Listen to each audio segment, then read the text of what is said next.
বউ নিয়ে সারাটাক্ষণ ঘুরতে থাকে, যেই জায়গায় যায় এই বউটারে লগে করে নিয়েই যায়। আর বউটাও সারাক্ষণ জামাই নিয়ে ঘুরতে থাকে, যে নিয়ে যায় জামাইয়ের নিয়েই যায়।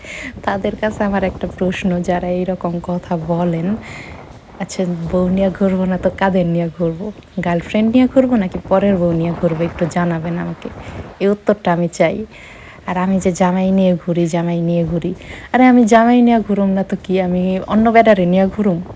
আমার জামাই আছে, আমি জামাই নিয়ে ঘুরুম না? আল্লাহ জামাইরে দিছে কিসের জন্য?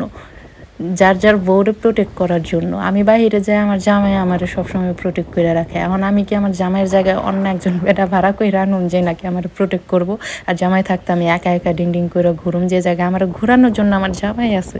আসলে কিছু মানুষ আছে যাদের অন্যের সুখ শান্তি না সহ্য হয় না, কোনো জিনিস আমাদের ভাল লাগতেছি এগুলো দেখে না জইলা পুরা ছাড়খাড় হয়ে যায়। ইদানিং পুরা পুরা গন্ধটা একটু বেশি ছড়াইতেছে। তাদের কাছে আমার প্রশ্ন, যে জামাই নিয়ে ঘুরুম না তো অন্য কারে নিয়ে ঘুরুম, একটু আমাকে বলবেন। আর যারা ভিডিওটা দেখতেছেন তারাও একটু প্রশ্নটা, যদি উত্তরটা জানা থাকেন, একটু বলবেন।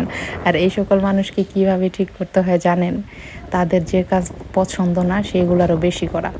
আমি তো এতদিন মনে করেন যে সপ্তাহে 2-1 বার ঘুরতাম, এখন আমার জামাই বলতেছে যে তোমার আমি সপ্তাহে 7 দিনের 7 দিনই ঘুরামো, দেখি কার কি সমস্যা। আমার বউ নিয়ে আমি ঘুরামো কার কি?